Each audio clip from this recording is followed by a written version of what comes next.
देवास्तानि धर्माणि प्रथमान्यासन् देहनाकं महिमाना सचन्त यत्र पूर्वे साध्या सन्ति देवाः। ॐ राजाधिराजाय प्रसह्य साहिने नमो वयं वैश्रवणाय कुर्महे। समे कामान् कामकामाय मह्यं कामेश्वरो वैश्रवणो ददातु। कुबेराय वैश्रवणाय महाराजाय नमः। ॐ स्वस्ति साम्राज्यं भोज्यं स्वराज्यं वैराज्यं पारमेष्टं राज्यं महाराजामधिपत्यमयम् समन्त पर्यायी स्यात् सार्वभौम सार्वायुष अन्तादापराधात् पृथ्वी समुद्र पर्यन्ताया एकराडिते। तदेभ्यश्च श्लोको विहितो मरुतः परिवेष्टारो मरुतस्था प्रसन्नगृहे आवीक्षितस्य कामप्रेक्षिर्विदेवा सभासदयति। ॐ नारायणाय विद्महे वासुदेवाय धीमहि तन्नो विष्णु प्रचोदयात्। ॐ पूर्णमदः पूर्णमिदं पूर्णात् पूर्णमुदच्यते पूर्णस्य पूर्णमादाय पूर्णमेवावशिष्यते। मंत्रहीनं क्रियाहीनं भक्तिहीनं सुरेश्वर यत्कृतं त्वमया कर्म परिपूर्ण तदस्तु मे। पुंडरीकवरदा हरि विठ्ठल श्री ज्ञानदेव भगवान की बाबुल ज्ञानेश्वर महाराज की सद्गुरु श्री संत महाराज की सद्गुरु सच्चिदानंद श्रीपाद सद्गुरु सच्चिदानंद रामदास अवधूत चिंतनम श्री गुरुदेव दत्त गोपाल कृष्ण भगवान सब संतन की जय। फुलं वाटली नाही, मंत्र पुष्पांजली आपण घेतली, फुलं वाटली नाही का? श्री कृष्ण गोविंद हरे मुरारी हे नाथ नारायण वासुदेव। श्री कृष्ण गोविंद हरे मुरारी हे नाथ नारायण वासुदेव। श्री कृष्ण गोविंद हरे मुरारी हे नाथ नारायण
कस्तूरी तिलकं ललाटपटले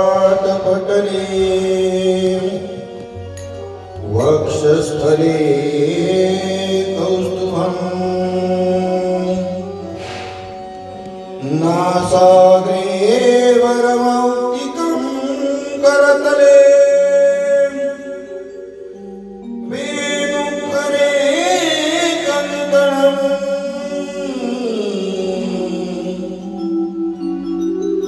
सर्वांगे हरिचन्दनं सुललितं कण्ठे च मुक्तावली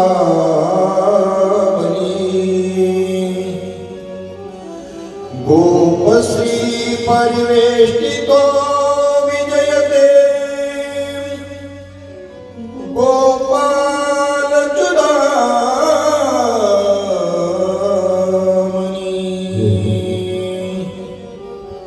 कृष्णाय वासुदेवाय हरये परमात्मने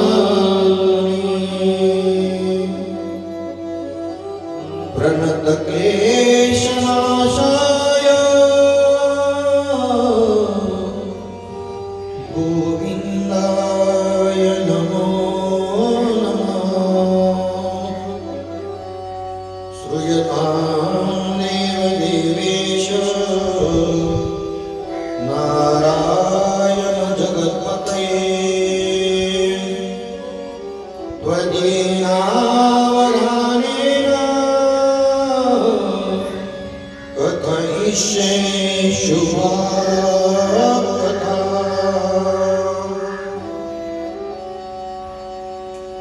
कथयिष्ये शुभकथा तत्रैव गङ्गा यमुना त्रिवेणी गोदावरी सिन्धु सरस्वती च सर्वाणि तीर्थानि वसन्ति तत्र यत्राच्युतोदार तथा प्रसन्नो वक्रतुण्ड महाकाय कोटि सूर्यसमप्रभ निर्विघ्नं कुरु मे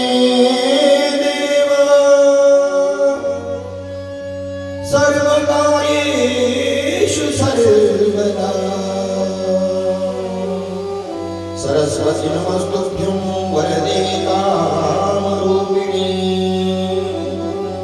विद्यारम्भं करिष्यामि सिद्धिर्भवतु मे सदा चिन्ता संतानहन्तारो यत्पादाम्बुजरेण वः श्रियाणां निजाचार्यां प्रणमामि पुनः नारायणं नमस्कृतं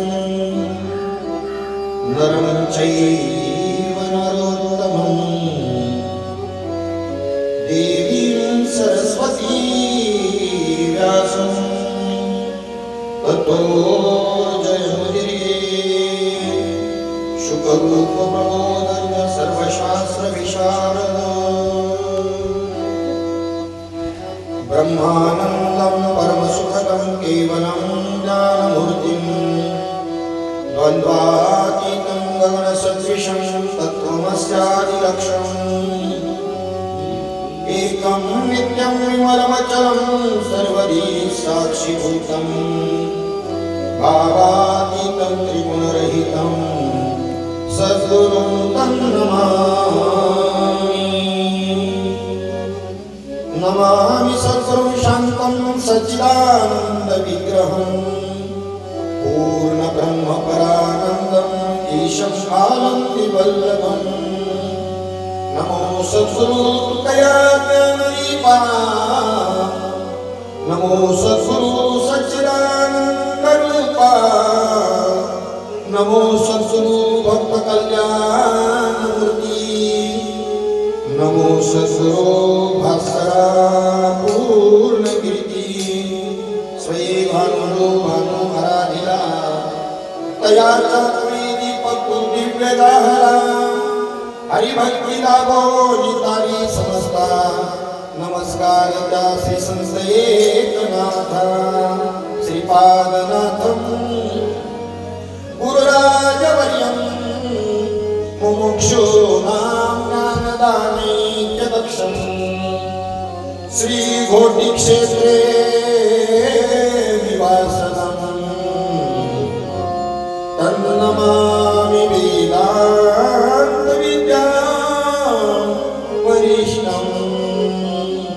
तन्नमामि वेदान्तविद्यां वरिष्ठं तन्नमामि वेदान्तविद्यां वरिष्ठं सद्गुरुनाथ भगवान् की जय।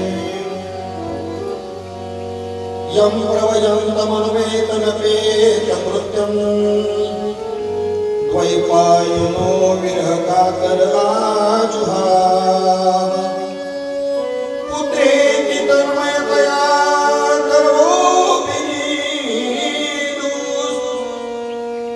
तं सर्वभूतहृदयं मुनिमानतोऽस्मि।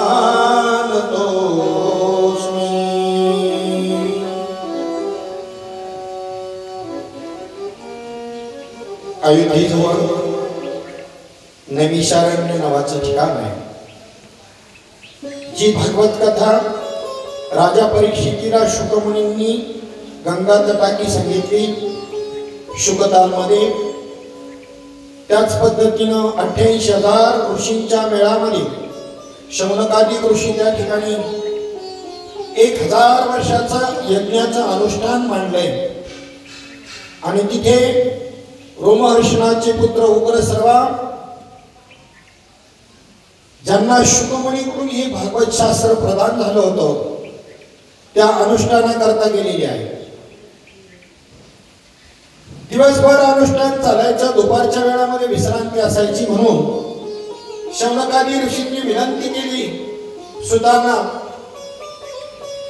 तुम्ही भागवताचार्य आहात तर त्या वेळामध्ये आम्हाला ही भागवत कथा श्रवण करायला मिळेल अशी व्यवस्था करा। आणि त्या ठिकाणी ही भागवत कथा चालू आहे आणि आता जो श्लोक आपल्या समोर उच्चारला सुतमुनींनी आपले गुरुदेव असणारे शुकमुनी, त्या शुकमुनींना या पद्धतीने या श्लोकामधून त्यांचं चरित्र त्यांना वंदन केलेलं आहे।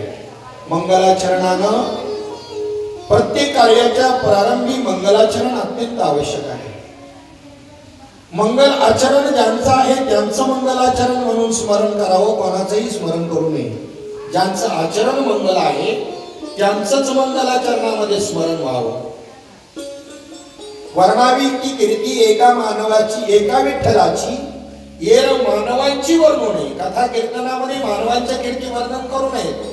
कीर्ती वर्णन करायची झाली तर देवाचीच करावी, संतांची कीर्ती वर्णन करावी. मानवजात जे आहे त्यांची काय कीर्ती वर्णन करावी? काही विशिष्ट कार्य केलेलं असेल अशा प्रकारचं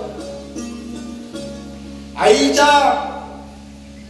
अमृत महोत्सव वाढदिवसानिमित्त सोहळा केला जातो, विषय सामान्य नाही, त्यांची कीर्ती वर्णन करावी. आईबापांची सेवा करणाऱ्यांची कीर्ती वर्णन करावी. आजकाल ते कीर्ती वर्णन करायला एवढा उत आला, कथा कीर्तन राहतं बाजूला आणि बाकीच्या पुढाऱ्यांची बाकीच्या काही त्यांचा संबंध नाही तरी त्यांची कीर्ती वर्णन करावी लागते महाराज मंडळींना. त्याला दंडक घातला कुणी? तुकाराम महाराजांनी. वर्णावीची कीर्ती एका विठ्ठलाची येर मानवाची वर्णन नाही. तर ज्या शुकमुनींना या ठिकाणी हे वंदन केलं त्यांच्या संबंधाने काल आपला कथाभाग तिथपर्यंत आला होता. या श्रीमद भागवताचा प्रचार प्रसार कोण करेल? असा पुत्र आपल्याला प्राप्त व्हावा म्हणून अनुष्ठान मांडलं व्यास महर्षींनी. त्यापूर्वी आपली कथा झाली त्या ठिकाणी भगवान शंकर ही कथा त्या ठिकाणी पार्वती मातेला सांगत असताना क्षीर सिंधू परिसरी शक्तीच्या कर्मकोहरी नेनो कैसरी त्रिपुरारी सांगितले माऊली ज्ञानोबराय 18व्या अध्यायामध्ये पसायदानाच्या अगोदर वर्णन करताना या ओळीमधून संदर्भ देतात त्या ज्ञानाचा. कथा म्हणजे फक्त असं चरित्र सांगणं, गुणवर्णन करणं याला कथा म्हणत नाही. तर कथा याचा अर्थ जो बोध श्रीगुरूने दिला त्याला सुद्धा कथा म्हणण्याची पद्धत आहे, त्याला अनुग्रह म्हणायची पद्धत आहे, त्याला दीक्षा म्हणायची पद्धत आहे. एकाच अर्थी शब्द आहे ते सगळे. अनुग्रह, दीक्षा, कथा. अजून एक शब्द आहे प्रसाद. तुम्हाला श्रीगुरूचा प्रसाद मिळाला का असं काही संप्रदायातून म्हटलं जातं. तर सगळे हे एका अर्थी शब्द आहेत आणि त्याचा निश्चय दृढ निश्चय होण्याकरता, त्याचा अनुभव येण्याकरता ही सगळी सत्र आहेत. त्याचा विस्तार आहे. काल सांगितलं एक श्लोकी भागवत, तसं तर ते जो बोध आहे त्यालाच भागवत ही संज्ञा आहे, त्याला गीता, त्याला रामायण सर्व काही त्याला म्हटलं जातं. त्याचा विस्तार थोडासा केला. एक श्लोकी भागवत तयार झालं, त्याचा विस्तार केला. चतुश्लोकी भागवत तयार झालं, त्याचा विस्तार केला. 12 स्कंदाचं भागवत तयार झालं, एक पुराण तयार झालं, महापुराण तयार झालं. ही प्रगती नाही, श्रोत्यांची अधोगती. काय ही काय नाही प्रगती आहे, काही अधोगती. विस्तारपूर्वक आणि सांगणं म्हणजे शॉर्ट मध्ये सांगितलेलं, थोडक्यात सांगितलेलं ध्यानात येत नाही म्हणून बुद्धीची राळ झाली. ही अधोगती आहे, प्रगती नाही. आपला मुद्दा तर की भगवान शंकरांना प्रसन्न केलं. तिथे कथा चाललेली असताना तिथे त्या एका अंड्यामध्ये ही शुकमुनी त्या ठिकाणी पोपटाच्या रूपामध्ये होते. त्यांनी ही कथा ऐकली. भगवान शंकर त्यांच्या मागे लागले. त्याच्या वेळेला काल सांगितलं संपूर्ण भाग की होकार देत असताना पार्वती माताला झोप लागली आणि या अंड्यातून या पोपटाने हुंकार दिला. वृत्तीवर आल्यानंतर भगवान शंकरांनी पाहिलं तर पार्वती माता तर झोपलेली आहे. मग हुंकार कोण देत होतो त्यांच्या लक्षात आलं. त्यावेळेला मग त्या पोपटाच्या मागे ते लागले. पोपट पुढे आणि भगवान शंकर मागे. हा कथा भाग जो आहे प्रत्येकाच्या चिंतनानुसार आलेला हा भाग आहे कथेचा. तिथे त्यांनी शम्यास आश्रमाच्या ठिकाणी व्यास आणि त्यांची पत्नी सुलजा, त्या सुलजेच्या गर्भामध्ये कुठे लपायला जागा नाही तर तिथे प्रवेश केला. हा एक कथा भाग आहे. कथा भागांमध्ये अंतर आहे, फरक आहे. दुसरा कथा भाग असा आहे की व्यास महर्षींना शुकमुनी पुत्र रूपाने पाहिजेत भगवान शंकर, म्हणून त्यांनी अनुष्ठान केलं. त्यांना काम निर्माण झाल्या पाहिजे म्हणून प्रमलोचा नावाची अप्सरा देवतांनी तिथे पाठवलं, तरीही काम निर्माण झाला नाही व्यासांच्या ठिकाणी. सर्व देवतांनी विनंती केली की तुम्हाला या ठिकाणी जगताचं कल्याण करण्याकरता पुत्र पाहिजे, तर तुमच्यात काम निर्माण करणं कोणालाही शक्य नाही, आम्हाला माहिती आहे. तुमची वृत्ती कामाला अनुकूल करा. मग व्यास महर्षींनी आपली वृत्ती कामाला अनुकूल केली आणि त्यावेळेला त्या ठिकाणी जे वीर्यपतन झालं ते अग्नीमध्ये पडलं. अनुष्ठान करत होते व्यास, त्या अग्नीमध्ये पडलं. त्या अग्नीतून आणि शुकमुनींची त्या ठिकाणी निर्मिती झाली. हा एक कथाभाग आहे. तिसरा कथाभाग असा आहे की त्या ठिकाणी शूळजीच्या पोटामध्ये त्या ठिकाणी गर्भधारण केला भगवान शंकरांनी शुकमुनींच्या रूपानं, आणि संत वाङ्मयानं त्याचं वर्णन केलं. ब्राह्मणाचे पोरे एक खेळासी झाले, ते 12 वर्ष लपाले रे, आणि कापत कापत बाहेर आले, ते नागवेची पळून गेले रे. आता आपण निश्चितपणे सगळेच भगवंताचे अवतार हे अयोनी संभव आहेत, योनी संभव नाही. कथांमध्ये थोडा थोडा हा भेद आहे. परंतु आपण जर मग म्हटलं की त्या ठिकाणी ते गर्भामध्ये प्रवेश केलाच नाही त्यांनी, तर आता आपण संत वाङ्मयातलं दुसरे एक प्रमाण त्या ठिकाणी पाहू. सहज मग अशी आम्ही चिंतन करता करता आई बाबांना मी तिथे बसलेला असताना आम्हाला ते प्रमाण आठवलं. नंतर प्रमाण असं आहे, नामदेवरायांचं प्रमाण आहे ते. बैसोनी खोडे शुक राहे गर्भी आंधळा. प्रमाण फैसलाच झाला सगळ्या गोष्टीचा. गर्भामध्ये, अरे गर्भात जाऊनही आईने समोर राहतो परमात्मा. गर्भात जाऊन सुद्धा आईने समोर राहतो. कर्म करून आकर्ता राहणं याला आयोनी संभव म्हटलंय. शब्दाचा अर्थ करायला गेलं तर मेळ बसणारच नाही. तुका म्हणे नटधारी भोग न भोगून ब्रह्मचारी, का भोग भोगून ब्रह्मचारी. आयोनी संभव याला म्हणतात काय, आयोनी संभव. लक्षार्थ घ्यायचा. तुम्ही म्हटलं तसं अन्वय करायला गेलं ना तर मग मात्र मेळ बसल. आणि अन्वय जर नाही करायचं म्हटलं तर मग अनेक शंका निर्माण होतील, शब्द पकडले जातील. बामणाचे पोरं खेळा 12 वर्ष लपाले रे, ते लगेच माणूस म्हणून कुठे गर्भात लपाले लिहिले तिथं सहजच म्हणणार आहे. कुठे गर्भात लपाले, गर्भात आलेच नाही. आईने संभव आहेत ते. त्याचा विचार करता करता किती वेळामध्ये लगेच प्रमाण आठवलं. पाठातलं होतं पण ते त्या क्षणाला आठवलं नाही. नंतर मला आठवलं की बैसोनी खोळे शुक राहे गर्भी आंधळा. शिनलायर झाली दुःख आठवी वेळा, पावला त्या कारणी लाज राखिली कळा. पुढं काय यांचंच आहे ते. धर्मदागो विठोबाचा धर्मदागो, त्याचे चरणी लक्ष लागो गा. असो अशा प्रकारे हे शुकमुनी मग त्या ठिकाणी सांगितले, हे यम प्रवजंत मनोवेत मपेत कृत्यं द्वैपायनो विरह कातुर आजुहाव पुत्रे तन्मयतया तरोभिनेंद्रू स्तम सर्वभूत हृदय मुनी मानतोस्मी. तर ते त्यांच्या मागे व्यास महर्षी लागले. ते मागे फिरायला सुद्धा तयार नाहीत. का, या संसारामध्ये पडलो तर त्याच्यामध्ये आपली हानी आहे. पुढे एका सरोवराच्या ठिकाणी काही स्त्रिया स्नान करत होत्या. अंगावर वस्त्र सुद्धा नाही, दिगंबर हीच ज्यांचं वस्त्र, दिशा हीच अंबर, त्याला दिगंबर म्हणतात. अशा स्थितीमध्ये ते शुकमुनी चालले. ते थोडेसे पुढे निघून गेल्यानंतर व्यास महर्षी मागून आले. त्यांना पाहिल्यानंतर या स्त्रियांनी आपली वस्त्र सावरली. व्यास महर्षी विचारतात, माझा तरुणाबाळ मुलगा विवस्त्र अवस्थेमध्ये तुमच्या समोरून गेला, तुमच्या चित्तामध्ये लज्जा निर्माण झाली नाही, आणि मला तुमच्या वडिलांसारखा मी असताना, वृद्ध असताना मला पाहून तुम्ही वस्त्र परिधान करता.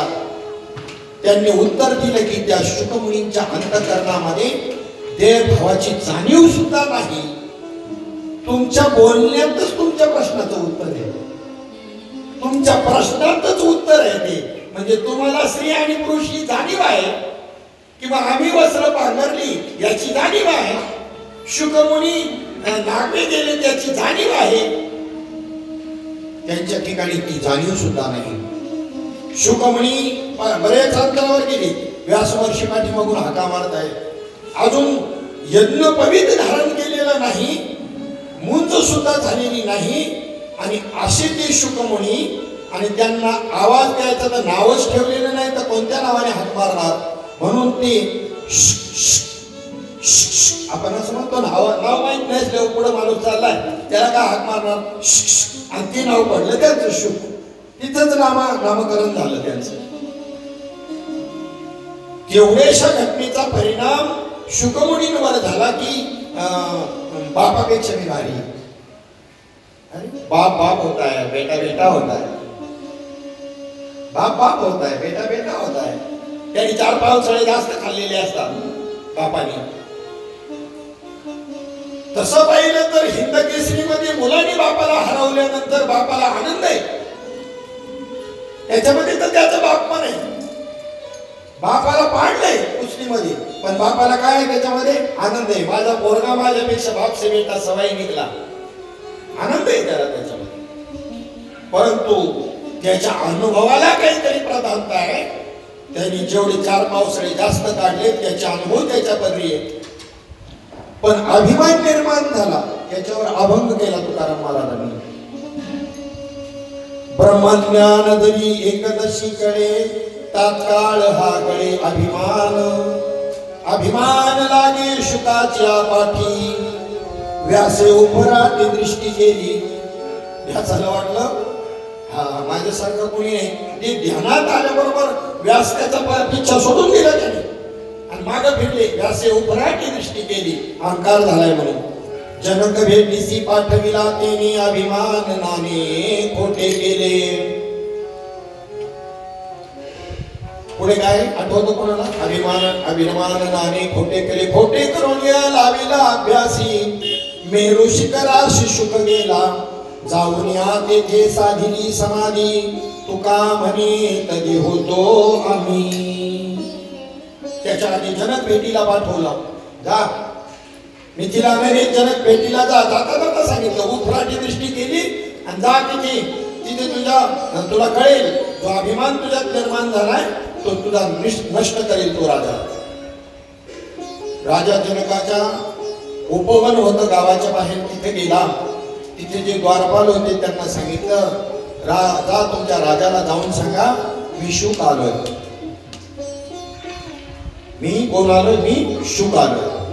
राजाने निरोप दिला त्या सेवकांकरवी, त्याला सांगा होय सुखी संकटा को निवाळा, संगम त्यक्त्वा सुखी भव. संकट टाकून सुखी हो. तुकाराम महाराजांचा त्याच्यावर त्या अभंग आहे. न करी रे संग राहे तो निश, न करी रे संग राही रे नित्य. न करी रे संग राही रे नित्य. न करी रे संग राही रे नित्य. न करी रे संग राही रे नित्य.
झाले तू निश्चळ लागोनी दिमाळ ममतेचा या नावे अद्वैत खरे ब्रह्मज्ञान अनुभवा वाचून बडबडते संगम जप्पा सुखी भव हसायला लागले शुभमुनी म्हणे संग टाकायला माझ्याकडे आहे तरी का अंगावर वस्त्र सुद्धा नाही आणि एक राजा सगळे जमून ठेवलंय सगळं गबाळात तो मला सांगतोय संगम जप्पा सुखी भव हास्यास्पदच गोष्ट आहे म्हणते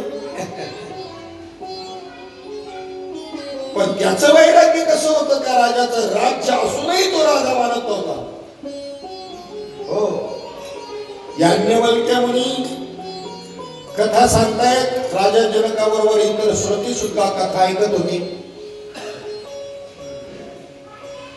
आणि एक दिवस कथेला लेट झाली राजा यायला काही कारणामुळे याज्ञवल्क्यांनी थांबून घेतलं थांबा थोडस म्हणले राजा आलेले नाही राजाचा अधिकार माहित होता याज्ञवल्क्य मुनीला तर बाकीच्यांमध्ये कुजबूज सुरू झाली आपल्यासारखा एखादा जर नाही आला तर महाराज थांबणार नाही पण तो राजा आहे ना त्याच्यामुळे थांबले ते राजा म्हणून याज्ञवल्क्य मुनी थांबले होते का उत्कृष्ट श्रोता म्हणून थांबले होते समभाव होता याज्ञवल्क्यांच्या ठिकाणी सर्वांच्या बद्दल समान भाव होता फक्त श्रोता उत्कृष्ट आहे म्हणून थांबले राजेपणाने दीन आणि रंग पाहून थांबले नाही पण यांना भ्रम झाला कुजबूज चालू झाली आपल्यासारखा लेट झाल्यावर वगैरे नाही कथा थांबवती आणि राजा करता थांबले आणि त्याचा अधिकार दाखवण्याकरता त्या श्रोत्यांना याज्ञवल्क्य मुनींनी काही सेवकांना सांगितलं जो मंडप कथी करता उभारलेला होता आणि त्या भागाला त्या ठिकाणी आग लावायला सांगितलं नाही लावायला सांगितली नाही मायावी आग निर्माण केली याज्ञवल्क्यांनी त्याबरोबर मग हे कुजबूज करणार या काही थांबलं नाही पळा पळा कोण पुढे पळतो या काही थांबलं नाही कुजबूज करायचं सोडून दुसरे येत आहे काय यांना पळाले सगळे पण त्याही कंडिशन मध्ये याज्ञवल्क्य मुनी आपल्या व्यासपीठावर बसून होते आणि श्रोता असणारे राजा जनक विरासनामध्ये जागचे हल्ले नाही अग्निपार स्पर्श करायला तो का म्हणे राज्य करिता जनक एक पाव जळे अग्नी माझी हल्ले नाही तो हे मस्तक फुटोय शरीर पण कीर्तनाचा रंग किंवा कथेचा रंग सांडू नये अशी मर्यादा माहित होती मोगलांनी हल्ला केला लाल किल्ल्यामध्ये कीर्तन चालले जगद्गुरु संत तुकाराम महाराजांचं आणि कथा श्रवण कीर्तन श्रवण करायला छत्रपती शिवाजी महाराज बसले हल्ले नाही टसमास फुटो हे शरीर फुटो हे मस्तक कीर्तनाची मर्यादा माहित होती काय व्हायचं असं ते होईल काय व्हायचं होऊन काय होईल या देहाला एक दिवस मरण येणारच आहे मग असं ठिकाणी आलं तर काय होईल म्हणून हल्ले नाही जागेवर पांडुरंगाचा धावा म्हणला तुझ्या भक्ताला हे मुनी पण आहे तुकाराम महाराजांनी कीर्तनामधून आणि त्या मोंगलांना कोणाला पकडावं प्रश्न पडला सगळे टाळकरी काय बसलेले श्रोते काय सगळे शिवाजी महाराज दिसू लागले आणि हात हलवत पुन्हा मागे जावं लागले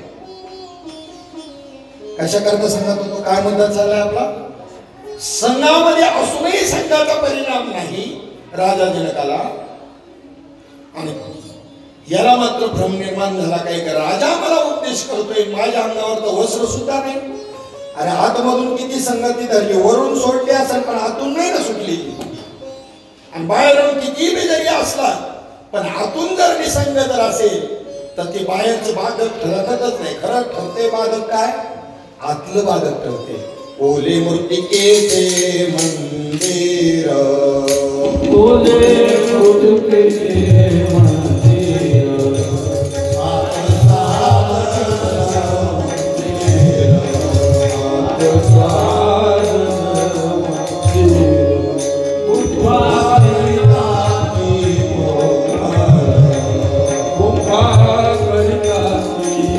Oh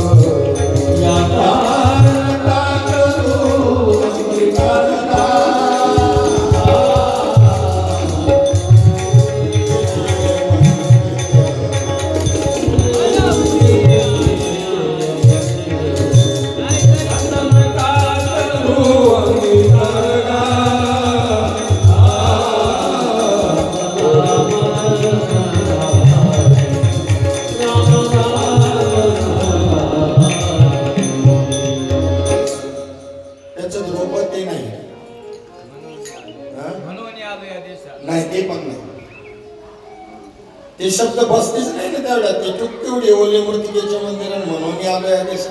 कोणाला आठवतं का त्याचं कृपक? हा बरोबर, वासुदेव करीतो फेरा. हा तो अध्यापिकाने दुसरा समज. वासुदेव करीतो फेरा तो अध्यापिकाने दुसरा हे त्याचं द्रौपदी. ओले मृतिकेचे मंदिर आत सहाज नोंदीर गुंफा करिता ती पोखर याचा नका करू अंगीकार. संघ कशाचा टाकायचा आहे? संघाबद्दल एक श्रीमद भगवद्गीतेमध्ये श्लोक आलेला आहे. ध्यायतो विषयान् पुंस संगस्तेषु उपजायते संगात् संजायते काम कामात् क्रोधो विजायते क्रोधात् भवतु सम्मोह सम्मोहात् स्मृतिविभ्रमः सुकृतिभ्रंशात् बुद्धिनाशो बुद्धिनाशात् प्रणश्यति. ही लिंक सांगितली. ध्यायतो विषयांकुश विषयाचं जर चिंतन केलं संगस्तेषु उपजायते ते संग तिथे घडला गेला ममतेचा त्या विषयाचा. ध्यायतो विषयांकुश संगस्तेषु उपजायते संगात् संजायते काम. त्या विषयाचा संग घडला की कामना वाढत जाते. काम वाढत जातो. कामाची पूर्तता झाली की लोभ वाढतो आणि कामाची पूर्तता नाही झाली की क्रोध वाढतो. क्रोधात विजायते आणि क्रोधाने समोह तयार होतो आणि बुद्धीचा नाश होतो. बुद्धीचा नाश झाला तर काय कमावलं तुम्ही? बुद्धीनं ज्या बुद्धीनं जाणायचंय परमात्म्याला त्या बुद्धीचाच नाश झाला. कोमात गेली बुद्धी. काय कमावलं आयुष्यभर तुम्ही? सगळी कमाई आजच्या जागेवर राहील. बुद्धीच नाही राहिली काही व्यवहार करायला. तसं विषयांच्या संबंधानं संघानं ही स्थिती निर्माण होती. आणि मग 2 वेळेला निरोप पाठवून तिसऱ्यांदा तोच संदेश ज्या वेळेला शुकमुनींना राजा जनकाकडून आला. संगम त्यक्त्वा सुखी भव होय सुखी संग टाको निभाळा. मग गप्प बसून घेतलं. शहाणी माणसं एखादी क्रिया जर 2-3 वेळेला झाली तर मग लक्षात घेतात आपलं काहीतरी चुकत असेल. गप्प बसून घेतात. त्यांनी गप्प बसून घेतलं. मग राजा जनकाला जाऊन त्यांनी सांगितलं. त्या सेवकांनी राजा जनक स्वतः धावत आला आणि आता संघ सोडलाय. आता संघच नाही ना. ज्याची बोलण्याची नाही आता देवाविन काही. त्यांनी मौनच धारण केलं. बोलणंच बंद केल्याबरोबर जाणीव नावाच्या वृत्तीचा अंतःकरण वृत्तीत नाही. कारण संघ कशाने तयार होतो? जाणीव जर वृत्तीमध्ये असेल तर संघ तयार होईल. पहिली अवस्था जाणीव. वर्मते एक आहे दृढ धरावा भाव. देव प्राप्त करण्याकरता काय करावं लागेल? तुम्हाला भाव धरावा लागेल. पण जाणीव गवन लागून येते तो ठाव.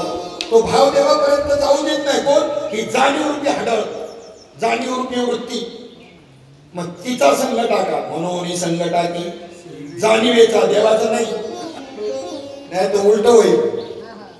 म्हणून संघ टाकी सेवी अद्वैत भावन तुका म्हणे माझे संधी हाच केला उपाव. अजून किती जाणीव आपल्या चित्तात भरली ज्याचं त्याने आपल्याला मीटर लावून पाहायचं. ब्रह्मस्थितीच्या जवळ बी नाही. आपण जवळ बी नाही. वृत्ती जाणीव नेणीव भगवंती नाही. हे भगवंताचं स्वरूप आहे. म्हणून तिथे बोलता बोलता बोलता बोलता चिंतन करता करता करता करता सगळं मन वृत्ती बुद्धी सगळं पांगोळतो. अशी ती ब्रह्मस्थिती आहे. नुसती चिंतनापूर्ती आहे का ती? का अखंड आहे? अखंड आपली झाली नाही का ती अखंड नाही? ती अखंड आहे. आपली अखंड नाही झाली. आपली चिंतनापूर्तीच आहे फक्त.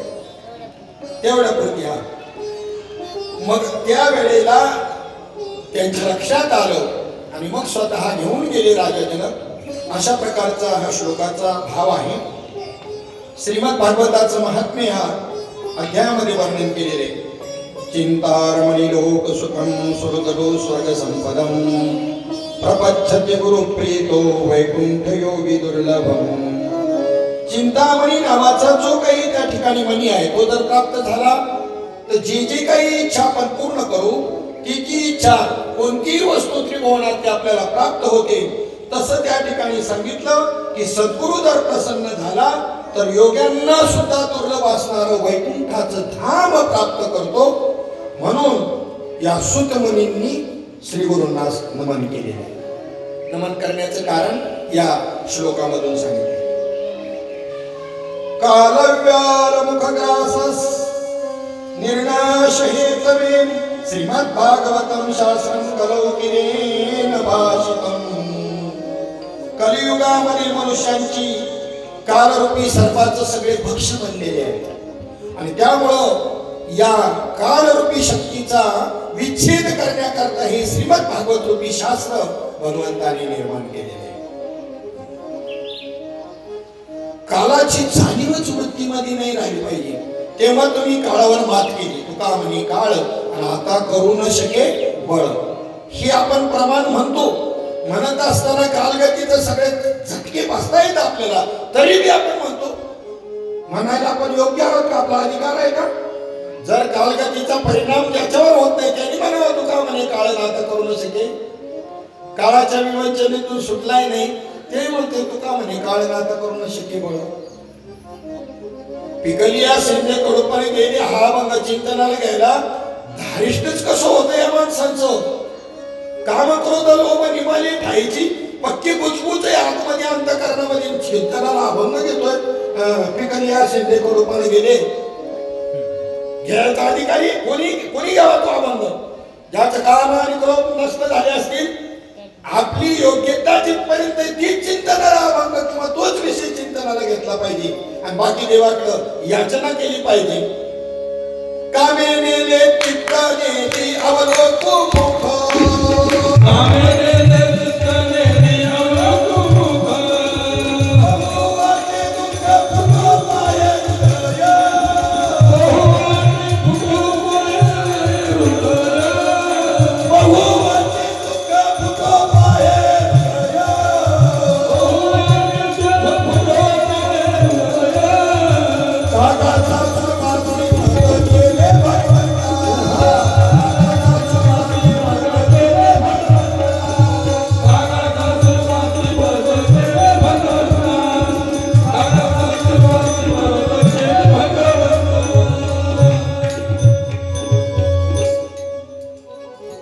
मनोनी अंतरी ज्ञान भावे मग बाह्य लाभेल स्वभावे. वरी ज्ञान कर्मे जोडे ऐसे की आधी. हे ज्ञान कर्मयोगाने जोडलं जाणार नाही. त्याला ज्ञानयोगच प्राप्त व्हायला पाहिजे. ही कथा राजा परीक्षितीला सांगत असताना देवता त्या ठिकाणी अमृताचा कलश घेऊन आली आणि सांगितलं की हे अमृत राजा परीक्षितीला द्या, तो अमर होईल आणि त्याच्या बदल्यामध्ये हे कथारूपी अमृत आम्हाला द्या. आधी ज्या वेळेला हे अमृत कलश घेऊन आलेले पाहिले राजा परीक्षितीला द्यायचे असं पाहिल्याबरोबर शुकमुनींनी विचार केला हे देवता एवढे ठग आहेत, फुकट कोणती वस्तू कोणाला देत नाही आणि आज काय एवढे उदार झाले. कारण गरुडाला ज्या वेळेला गरुडाला ती आईला दास्यत्वातून मुक्त करण्याकरता अमृत पाहिजे होतं त्यावेळेला त्या गरुडाबरोबर युद्ध केले या देवतांनी. त्यांनी ज्या वेळेला त्या ठिकाणी समजून सांगितलं म्हणजे एवढे त्या अमृताला जपणारे आणि हे आज नाही नाही आम्ही त्याला ते देणार आहे पण त्याच्या बदल्यात आम्हाला हे कथामृत द्या. कथामृता करता योग्यता लागते. तुमची योग्यता नाही त्या देवतांना म्हटले. तुम्ही तपश्चर्येने भरपूर मोठे असाल परंतु जो भाव तो सेवन करायला पाहिजे तो तुमच्याकडे नाही. पसुदा क्वक कथा लोके क्वक काच क्वक मनिर्महान ब्रह्मरातो विचार्यैव तदा देवांजहासः. एखादा चिंतामणी आहे आणि एखादा काच आहे मोठी काचेची. या दोन्हीची तुलना होऊ शकते का? तसं तुम्ही आणलेला अमृत आणि या कथेचा अमृत यांची तुलना होऊ शकत नाही. कथा त्रिवेणी संगम देव भक्त आणि नाम तेथीचे उत्तम चरण रजवंदिता जळती दोषांचे डोंगर ही सामर्थ्य त्या कथामृतामध्ये. त्या अमृतानं काही काळपर्यंत जिवंत राहील स्वर्गातल्या अमृतानं, पण पुन्हा मरावं लागेल. इंद्राला सुद्धा मरावं लागते. नित्य अमृत पिते तरी मरते ती काही, त्याचं आयुष्य संपलं. आणि तसं मात्र हे कथामृत नाही, हे तुमचं जन्ममरण चुकवतंय.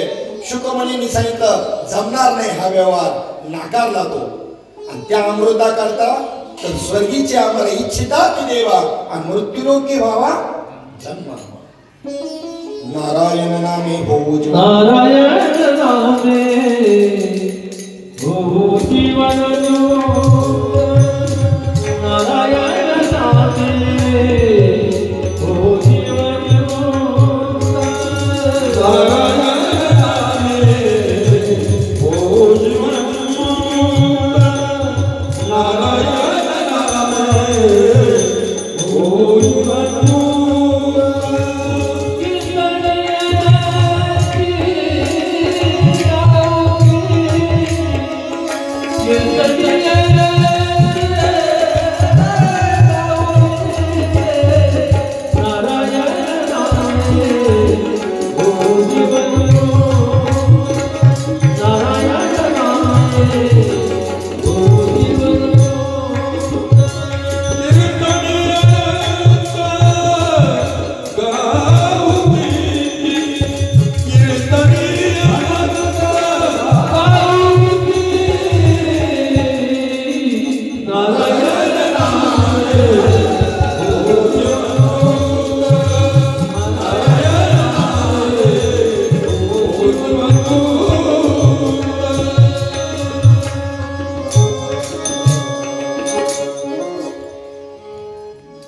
देवांना अभक्त समजून शुकांनी ते कथामृताचं दान त्यांना केलं नाही, अशी ही श्रीमद भागवत कथा देवांना सुद्धा दुर्लभ आहे.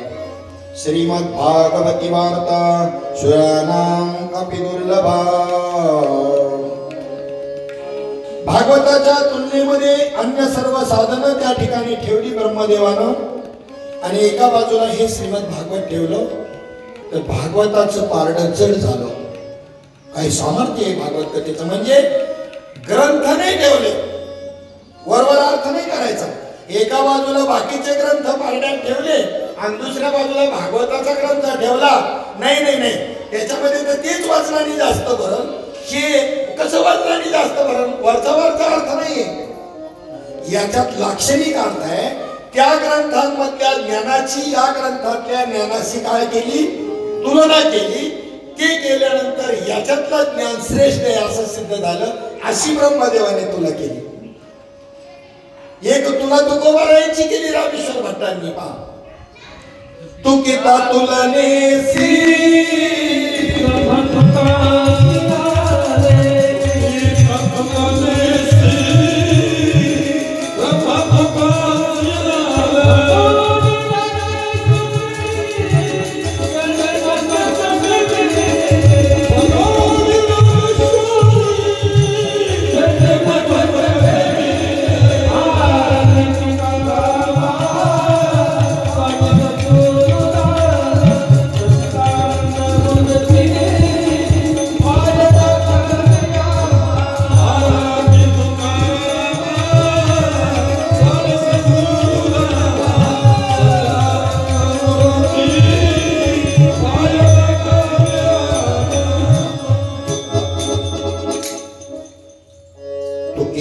तुलनेशी म्हणजे एका पारड्यामध्ये तुकोबारायांना ठेवलं आणि एका पारड्यात ब्रह्म ठेवला असं नाही.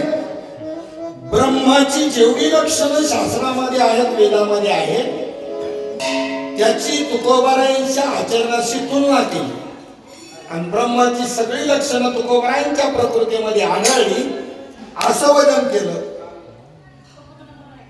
तसंच इथं हे भागवताचं पारडं असं जड ठरलं. सर्व ग्रंथातल्या ज्ञानाशी तुलना करता याच्यातलं जे ज्ञान आहे ते लघुन्यनानि जातानि गौरवेण इदं महत् तदा ऋषिणः सर्वे विस्मयं परमं ययुः. या भागवताचं पर्वताचं महात्म्य सांगण्याकरता एक पुन्हा कथा त्या ठिकाणी सांगितली. ती कथा आहे एकला हि विशालायम चत्वार ऋषयो मला सत्संगार्थं समायाता ददृशुस्तत्र नारदम्. एकदा बद्रीनाथ क्षेत्रामध्ये, त्याला बद्रीनाथ क्षेत्र का म्हटलं जातं? जसं आपल्या पंढरपूरमध्ये जय जयकार करायची काय पद्धत आहे? पुंडलिक वरदा म्हणजे पुंडलिक वरदा. हा पुंडलिक जो आहे त्याच्यामुळं तिथे भगवान परमात्मा आले. इथे पुंडलिक वरदा गजर आहे. इथे रुक्मिणी वेगळी आहे. भगवान विठ्ठल स्वयंभू एकटा आहे, रुक्मिणी पाठीमागे आहे. तुमच्या गावोगावी मंदिर बनवताना विठ्ठल रुक्मिणी एकत्रित आहे, पण पांडुरंगाचं मंदिर मात्र वेगळं आहे आणि रुक्मिणीचं वेगळं आहे. याच्यामधून तुम्हाला आपल्याला काहीतरी संदेश द्यायचा आहे या गोष्टीतून, की संसारिक लोकांनी स्वयंभू मूर्तीचं पूजन करू नये, दोन्हींचंही करावं. म्हणून मंदिरं गावोगाव तशी बनवा, पण प्रत्यक्षात परमात्मा स्वयंभू आहे. ती त्याची शक्ती आहे ही जरी बरोबर आहे, ती वेगळीच नाही त्याच्यापासून, म्हणून स्वयंभूत्व पूजन आहे. वेगळेपणाने पूजन नाही, एकत्रित आहे ते, दोन नाहीतच वेगळे. या दृष्टिकोनातून स्वयंभूच विठ्ठलाची मूर्ती पूजन पंढरपूरमध्ये आहे. तसं इकडे या बद्री विशाल नावाचा राजा होता आणि त्या राजाच्या करता बद्री केदारला त्या ठिकाणी भगवान विष्णू त्या ठिकाणी आले. तिथे सुद्धा लक्ष्मी भगवान विष्णू पासून अशी वेगळीच आहे. तीच तत्व तिथे धारण केलेले. कुठं? जे पंढरपूरमध्ये ते. मग इथे जसं पुंडलिक वरदा हा गजर आहे, तर तिथे बद्री विशाल की जय अशी म्हणायची. त्या सनकादिकांनी त्या ठिकाणी विचारलं कोणाला? या नारद मुनींना. त्या बद्री संक्रमाश्रमामध्ये बद्रिकाश्रम जिथे आहे तिथे फिरत गेलेले असताना तिथे हे ब्रह्मदेवाचे 4 मानसपुत्र आहेत. तसं नारद मुनी सुद्धा मानसपुत्र आहेत, पण सनक, सनंदन, सनातन आणि सनत कुमार हे ब्रह्मदेवाचे 4 मानसपुत्र. कैक युग गेली, स्थित्यंतर झाली, प्रलय झाला, पुन्हा सृष्टीची निर्मिती झाली, तरी बी हे तशीच्या तसेच आहेत. त्यांच्या देहामध्ये सुद्धा फरक झालेला आहे. 5 वर्षाच्या बालकासारखे इथे जगद्गुरु तुकोबाराय काकड आरतीच्या प्रसंगामध्ये त्या सनकादिक मुनींना वंदन करतात.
एवढा करा उपकार सांगा देवा नमस्कार. नारद मुनींनी त्यांना वंदन केलं जसं तुकोबाऱ्या वंदन करतात.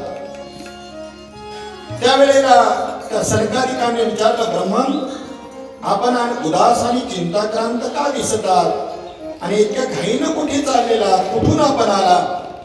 त्यावेळेला नारद मुनी सांगतात, नारद उवाच अहम तु पृथ्वीं यातो ज्ञात्वा सर्वोत्तमामिति पुष्करञ्च प्रयागञ्च काशीं गोदावरी तथा हरिक्षेत्रं कुरुक्षेत्रं श्रीरंगं सेतुवन्दनम् एवमादिशि तीर्थेषु भ्रममान इतस्ततः.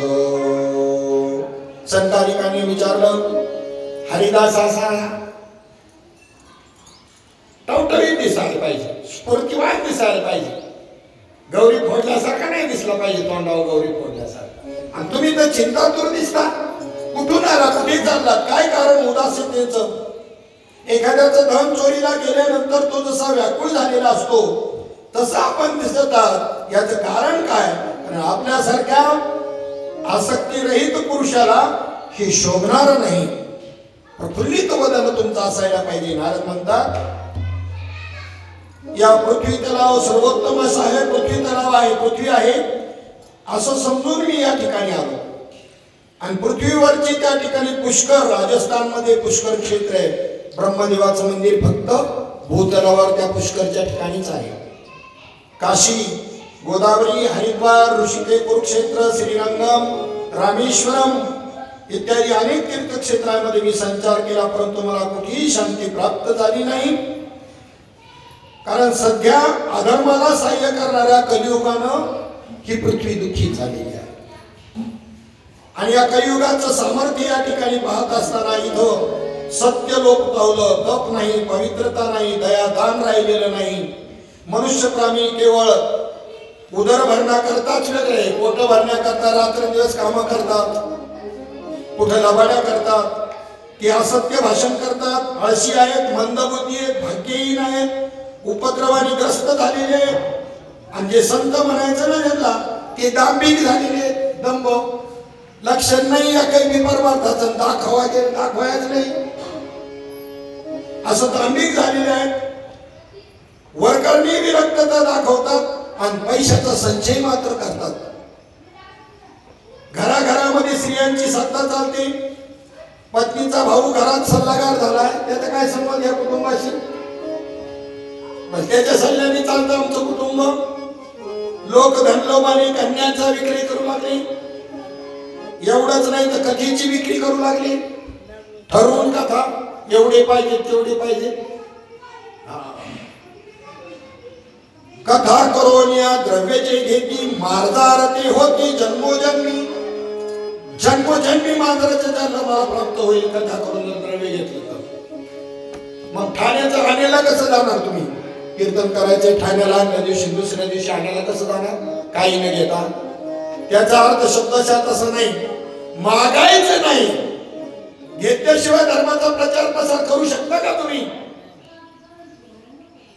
काही ठिकाणी पायी चालत जावं लागलं 10 किलोमीटर महात्म्याला, पण त्यांनी मागितलं नाही.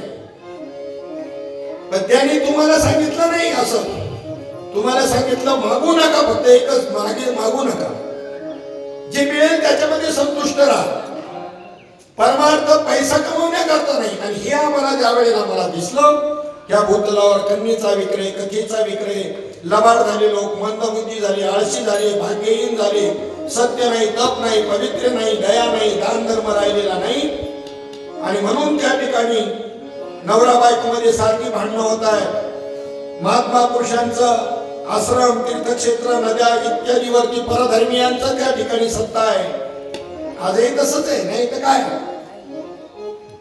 हिंदूंची सगळी संपत्ती सगळ्या समाजा करतात, मंदिरांची, सगळ्या ट्रस्टींची सगळी. आणि इतर धर्मीयांची संपत्ती फक्त त्यांच्याच धर्मा करतात. हे त्यावेळेला सांगितलंय. त्यावेळेला हे किती अगोदर सांगितले? 5000 वर्ष अगोदर भागवतात सांगितले. आणि ते आता चालले. हे समज आहे. ही धर्मनिरपेक्षता आहे कोणत्या पक्षाची? धर्मनिरपेक्षता आहे काही सांगा ना मला. त्या आपल्या धर्माचे जेवढे ट्रस्टचे जेवढे पैसे असतील ते सगळ्या धर्मीयांच्या कामा करतात आणि इतर धर्मीयांचे ट्रस्टचे मात्र त्यांच्याच करतात. हे कळलं लोकांना. लोकांनी त्या पक्षांना त्या पक्षांना जागा दाखवली, त्यांची नाव निशाण पेटवून टाकलं त्यांचं. डुप्लिकेट जास्त दिवस चालत नसतं, ध्यानात ठेवा. आणि आपण तर परमार्थ करणाऱ्यांनी ध्यानात ठेवा, जो धर्म का साथ देगा उसका ही हम साथ देंगे, हे ध्यानात ठेवा. नाही तर नरकात जावं लागेल आपल्याला परमार्थ करताना सुद्धा. मला कोणत्या पक्षाबद्दल बोलायचं नाही, पण मला शास्त्राचा निवेदन तर करायचं ना, गीतेचा संदेश तर तुमच्यापर्यंत द्यायचा ना. जो कोई भी हो, कोणत्याही पक्षाबद्दल मी बोलत नाही. जो धर्म का साथ देगा हम उसका साथ देंगे, तरच बरोबर आपला परमार्थ सफलित आहे, नाही तर नाहीच. मी कोणत्या पक्षाबद्दल बोललो का? आम्हाला सगळे पक्ष सारखे. मग त्या पक्षांनी आमच्या धर्माला साथ द्यावी, संपलं का? आम्ही तुम्हाला देऊ. मग कोणताही जो असेल तो. डुप्लिकेट झाले महाराज, लोक बी डुप्लिकेट झाले. आता कंडिशन सध्या अशी आहे, नारद मुनीने तर तेवढीच पाहिली, त्याच्यानंतर आपला जन्म आहे. आपण त्यांच्यापेक्षा हे जास्त लबाड्याने सगळ्या रोज पाहतो. नारद मुनीला एवढी दृष्टी होती का व्यावहारिक लोकांचे हे पाहण्याची?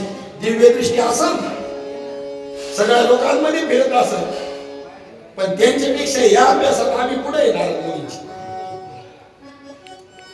रात्रंदिवस आमचा हाच अभ्यास आहे. म्हणून या पद्धतीने फिरत होतो. महात्मा पुरुषांचे आश्रम, तीर्थक्षेत्र, नद्या इत्यादीवर परधर्मीयांचा अधिकार आहे. इथे दुष्टांनी बरीचशी देवालये सुद्धा नष्ट केलेली आहेत. आता याचंही तंत्र तुम्हाला सांगा. ते मार्कड जे अडवलं ना, त्याचं काही चुकीचं नाही. त्यांनी हेच त्यांच्या पुस्तकातून मांडलेले आहे. मी फक्त समर्थ रामदास स्वामींना संत मानतो. त्यांनी अन्याय अत्याचार सहन केला नाही. छत्रपतीमध्ये शिवाजी महाराजांना मदत केली. हेर खातं संपूर्ण रामदास स्वामींकडे होतं. बाकी इतर संतांनी धर्माला कोणत्याही प्रकारचं म्हणजे सहकार्य नाही केलं, असं त्या मार्कडचं म्हणणे. तुमचे देव कुठं झोपले होते? पांडुरंग परमात्म्याला सुद्धा विहिरीमध्ये लपवावं लागलं मूर्ती, आणि तो काय आमचं हे करणार? त्याचे विचार अजिबात चूक नाही. त्यांनी संप्रदाय आणि श्री गुरुवर बोलायला पाहिजे नव्हतं, एवढंच माझं म्हणणं आहे. तुमचं काय नुकसान केलं तर चांगलंच केलं ना श्रीपाद बाबांनी, आणि तू त्यांचं नाव घेऊन बोलतो हे चूक आहे. तू बाकीच्या परिस्थितीवर बोलतो ते बरोबर आहे, आणि ते त्याबद्दल आमचं काही म्हणणं नाही. परंतु संतांबद्दल बोलताना, त्यांच्या संप्रदायाबद्दल बोलताना चुकीचं होतंय ते बोलणं. मग मला सांगा की ते कोणी रक्षण केलं? या मोगलांनी एवढं लुटलं, एवढे अन्याय अत्याचार केला, देव झोपला होता का? अजिबात झोपला नव्हता. तुमची बुद्धी पोचत नाही तिथपर्यंत, अजिबात झोपला नव्हता का? अन्याय अत्याचार कोणावर झाले नाहीत का? झाले, पण कोणावर झाले? अरे मोंगल हे निमित्त होतं. ज्यांच्यावर अन्याय अत्याचार झालं त्यांनी केलेला कर्माची फळं ईश्वरानं त्यांना दिली. पोचतंय का डोकं? बघा पोचलं तर. त्याच्यातून सुद्धा सुरक्षित राहिलेत का नाही? का सगळ्यांवरच अन्याय अत्याचार झाले? कोणाकोणावर झाले? निश्चित प्रमाण म्हणतो आम्ही, पण विचार करत नाही. केले कर्म झाले, प्रमाण पाठ आहे आमचं. मग तिथं नाही का लागू पडत केले कर्म झाले? ज्यांच्यावर अन्याय झाले त्यांनाच, त्यांच्यावरच का? एक दुसरी गोष्ट सांगतो म्हणजे आपल्या लक्षात येईल. महाभारताचं युद्ध संपलं, सगळं इथं रक्ताचा सडा पडलाय, मुंडकी छाटलेली, धड पडलेली, भीषण परिस्थिती. आणि अर्जुनाला त्या ठिकाणी अहंकार होऊ नये, माझ्यामुळे हे युद्ध जिंकलं गेलं. आणि काय आहे का इथे शाश्वती म्हणे कोणाची? आणि हे दाखवण्याकरता, हेच तर ह्याच उत्तर देण्याकरता अर्जुनाला घेऊन कृष्ण भगवंताला नांगारात एका बाजूला गेले. यांनी एक हत्ती तिथे मेलेला होता, आणि त्याच्या गळ्यातली तुटलेली एक लय खूप मोठी अशी घंटा तिथे पडलेली होती. ती उचलायला लावली. उचलल्यानंतर त्याच्या खाली एक चिमणी, चिमणीचं पोटन, चिमणीची 4 पिल्लं. 18 दिवसाच्या युद्धामध्ये त्या ठिकाणी एवढ्याही रणसंग्रामामध्ये त्यांच्या जीवाला, केसाला धक्का नव्हता लागला. यांना जिवंत कोणी ठेवलं? अर्जुना, जर यांना तू मारलंस ना, तर यांना जिवंत कोणी ठेवलं? सांग ना मला. मारने वाला है भगवान, बचाने वाला है भगवान. मारने वाला है भगवान, बचाने वाला है भगवान. मारने वाला है वाला है भगवान, मारने वाला है भगवान, बचाने वाला है भगवान।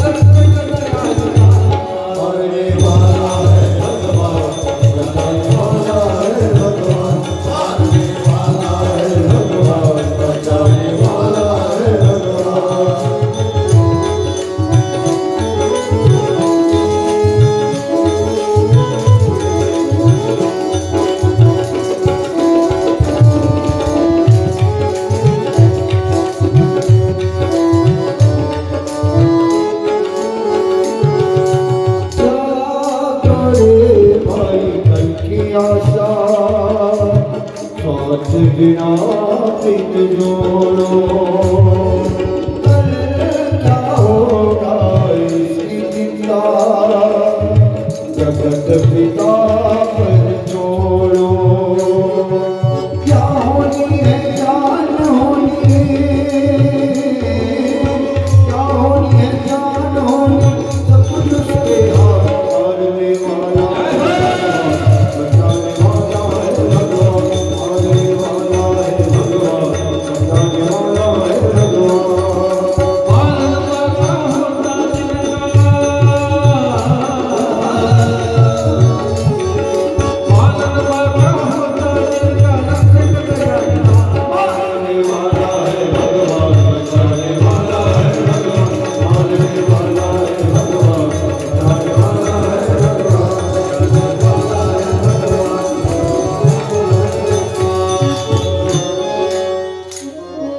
बालन बाका हो उनका रक्षक जिसका भगवान, मारने वाला है भगवान, बचाने वाला है भगवान। मारणारा भी परमात्मा आणि ज्याला मारलं तो बी, हे गीतेमध्ये सांगितलंय, मरते मारिते पाहे स्वरूप माझे, जे मरते ते बी माझं स्वरूप आहे आणि मारणारं सुद्धा माझं स्वरूप आहे। इथून तिथून मीच आहे। तुम्हाला मारण्याचं दुःख आहे, ज्याला कळलं इथून तिथून तोच आहे। त्याला किती वेळेला कोणी मारलं ना तर मारलं जाते देहाला का आत्म्याला? आत्म्याला जमलंच। मग आता तुम्ही इकडे बसा, मी तिकडे बसू, नाही होतं कधी कधी असं काही जसं मानू नका, आमच्या कोणी होत देहाला मारलं जातं, देह तर मारलं जाते। हे उपजे आणि नाशी, नाशिले पुनरपिदिशी, घटिका यंत्र जैसे परिभ्रमेगा, या देहाची ऐसी दशा, परी आत्मा तो एक ऐसा, नित्य सिद्धा पैसा अनादिपणे। देह मार्गाच आहे, त्याच्याशी संगती धरून तुम्हाला देह मानू लागले म्हणून मरणाची भीती। अजो नित्य शाश्वतोयम पुराणो न हन्यते हन्यमानी शरीरे, तो आत्मा मी आहे असा त्याचा निश्चय, त्याची तक्रारच नाही, काही त्याची तक्रारच नाही, त्याला भीती नाही, त्याची तक्रारच नाही कोणत्याही प्रकारे। मरिते मारते स्वरूप माझे, ही दोन्ही बी माझी स्वरूप आहे। म्हणून 11व्या अध्यायामध्ये विश्वरूप दाखवताना अर्जुनाला हे सगळे मेलेले दाखवले त्या मुखामध्ये। अर्जुना सगळं, अर्जुन बी घाबरला, अरे नाही नाही तुझी म्हणते घाबरू नको, असं पुढं होणार आहे, तर तू बी मरणार आहे। हे सगळं सैन्य मेलेलंच आहे, पण या भाग आता नाही ना, नाही नाही नाही, आता वर्तमान काळात स्थितीकाली संवार नसतो, उत्पत्तीकाली स्थिती आणि संवार नसतो। उत्पत्ती स्थिती आणि लय तिन्ही कालामध्ये त्या कालामध्ये ती एकच स्थिती असते, दुसरी नसते। जागे असता तुम्ही झोपले तेव्हा झोपलेले नसता, आणि झोपलेले असता तेव्हा जागे नसता। जागृती स्वप्न सुषुप्ती जी काय आहे की नाही, स्वप्नामध्ये तिन्ही काळ नाहीत ना, पुन्हा चेंज होणार आहेत ना स्थिती, पण तुमचा आत्मा मात्र तिथे अखंड आहे, तो नाही चेंज होत। तो जसा तो तिन्हीचे साक्षीत्व करतोय, कसा करतोय पहा। तुम्हाला स्वप्न पडलं, स्वप्न खरं का खोटं बोला? स्वप्नात स्वप्न खरं, जागृतीत खोटं, जागा झाल्यावर खोटं आहे। स्वप्नात स्वप्न खरं आहे, जागृती जागृती खरी आहे, सुषुप्ती सुषुप्ती खरी आहे, पण दुसऱ्या स्थितीत गेलं की ती मग खोट आहे. स्वप्नामध्ये आत्मा स्वप्न सर्व काळ आहे. पहा कसं आहे, तुम्हाला स्वप्न पडलं आणि त्या स्वप्नामध्ये आनंदाश्रमातला सगळा वैष्णव मेळावा आला, फार सगळं. मग तिथे ते आनंदाश्रम कोण झालं, ते टाळकरी कोण झाले, कीर्तनकार कोण झालं, माईक त्या सगळ्या सिस्टीम सगळं कोण झालं? तुम्हीच झालं, तुमचा आत्माच झाला. ते सगळं तोच नटला. मग स्वप्नात जर तो नटलाय तर जागृतीत कोण नटलंय? स्वप्नामधून जागृतीचा अनुमान करायचा आणि निश्चय करायचा. स्वप्नात कोण नटलंय? तुम्हीच. देव म्हणण्यापेक्षा तुम्हीच म्हणा ना. तुम्हीच, तुमचा आत्माच ते सगळं झाला आणि जागृतीमध्ये सुद्धा तोच नटलेला आहे हा निश्चय करायचा. स्वप्नावरून, स्वप्नस्थितीवरून जागृतीचा अनुमान करायचा. आता ज्याला तुम्ही ही 3 सत्ता आहेत, प्रातिभाषिक सत्ता, व्यावहारिक सत्ता आणि पारमार्थिक सत्ता, थोडस सांगतो विषय आला तर तिन्ही सत्ता पण नाही, कल्पित आहेत. आपण सुद्धा तुमच्या कल्पनेने त्यांनी स्वीकारलं. जरासं तुम्हाला मी तुमचं ऐकून घेतलं आणि मग पुढे तुमचं नाही, मग तुमचं बरोबर किती आहे, चूक किती आहे याचा फैसला सांगितला. पहिलं पेशंटचं ऐकून तर घ्यायला पाहिजे डॉक्टरने, काय होते काय नाही ते. आता तर लय जग सुधारलं. किती सुधारलं सांगा, की तुमची रक्त तपासा, लघवी तपासा, अजून काय सिटी स्कॅन काढा, काय काय जे असेल ते सगळं टेस्ट करा आणि एवढं सगळे रिपोर्टचे ते फाईल त्याच्या पुढे डॉक्टरच्या, आणि डॉक्टर विचारते तुम्हाला काय होते, घ्या आता काय तोंडात मारून घ्यावं आपल्या हाताने, आपल्या तुझ्या पुढे ना काय होतंय ते. म्हणजे ही प्रगती डॉक्टर लोकांची गादोगती, नुसती नाडी तपासली जात होती. अरे एवढं हे वैद्यक शास्त्र प्रगत होतं. सुश्रुत संहितेबद्दल सांगितलेले ते सुश्रुत असे वैद्य होते, स्त्रियांचा पुरुषांशी प्रकृतीशी संबंध असा बोलण्यापुरता बी येत नव्हता. एक स्त्री आजारी राणी येते, अंत महालामध्ये बसली आणि ओसरीवरती वैद्यराज बसून तिच्या हाताला अशी रस्सी बांधली, वैद्यराजाच्या हातात दिली आणि त्याच्यावरून रोगाचा अनुमान करतो. आमची प्रगती वैद्यक शास्त्रात का अधोगती? बघितलं का? नाडी हात लावून नाडी अशी तिथं बसली नाही, रस्सी बांधली राणीच्या हाताला, वैद्यराजांनी त्या हातामध्ये धरली ती रस्सी आणि त्याच्यावरून स्पंदन तपासून काय झाले राणी साहेबांनाही सांगतोय. काय विषय चालला होता आपला, कशा करता विषय चालला? वेळ झाली की मग माझं लक्ष थोडस विचलित होतं. वेळ होत आली. सत्तावेद 3 सत्ता तर ह्या कल्पित सत्ता आहे. एकच सत्ता सर्वत्र आहे, तुझी नाही, दुसरं नाहीच आहे इथे या जगामध्ये. केवळ ओम ब्रह्म, फक्त ब्रह्म आहे. बाकी जे आहे ते तुमची कल्पना आहे, त्यालाच नाव आहे माया. माया म्हणजे आपली कल्पना. तुम्ही ज्या ज्या कल्पना करता वस्तुस्थिती तशी नाही, तर तुमच्या कल्पना आहे. जगत ही तुमची कल्पना आहे. जगत आहे का परमात्माच नटलाय? सगळं परमात्माच नटलाय, तुम्ही ते जगत मानलेलं आहे. मग ही जी आहे एकच परमार्थिक सत्ता सर्वत्र विद्यमान असताना मग जीव म्हणतो संतांना, मग आम्हाला कसं काय अनुभवायला येतं मग जागृती मग हे सगळं. मग त्याच्याकरता 2 कल्पित सत्ता स्वीकारल्या. जर त्याचा ऐकून न्याय करता पहिल्यांदा तर पहिल्या अध्यायात सगळं अर्जुनच बोलतोय, कृष्ण भगवंत गप्पच आहेत. लगेच बोलायला सुरुवात केली नाही, दुसऱ्या अध्यायामध्ये बोलायला सुरुवात केली. का तर त्याचं पहिलं ऐकून घ्यायला लागतं गिरायकाचं, मगच दुकानदार वस्तू देऊ शकतो ना. आणि ती त्या ठिकाणी ऐकून घेतलं आणि तरी बी कृष्ण अर्जुन बोलतोयच म्हणल्यानंतर कृष्ण भगवंत काही बोलत नाही. मग लक्षात आलं त्याच्या की आपण ज्या अर्थी कृष्ण बोलत नाही आपलं काहीतरी चुकतंय. आणि मग त्याला प्रश्न करतो, तू काही बोलतच नाही, नुसतं आम्हालाच हलवते म्हणले. नाही नाही होते तुझंच, नाही तुझंच होते, मला बोलायला तरी देतो का तू? मला बोलून तर देतो का तू? मी बोलायला लागलं का? तू काय होईल ती नाही, तोच तू नीती सांगाशी आम्हा प्रती. तू शहाणार नाही शब्द तो, तरी म्हणविशी तू जाणता तरी म्हणविशी, परी नेनिवेद्य नसंतीशी. आणि शिकवू म्हणू तरी शिकविशी भाऊ चालेल. ती भूमिका अर्जुनाची, आमची भीतीच आहे. अर्जुनाचाच प्रतिनिधी आम्ही निवडून दिलाय त्याला. भूमिका आमची, अर्जुनाची तर नाही अजिबात. त्याच्या रोमातून कृष्ण कृष्ण ध्वनी येतोय आणि त्याची भूमिका कशी काय असू शकेल? त्याला निमित्त केले, तुम्हाला आपल्याला सांगितलेले. आणि मग त्या ठिकाणी ही जी कल्पित सत्ता दोन स्वीकारली, त्याच्यामध्ये एक व्यावहारिक सत्ता आणि प्रातिभाषिक सत्ता. स्वप्न पडतं ती प्रातिभाषिक सत्ता आहे.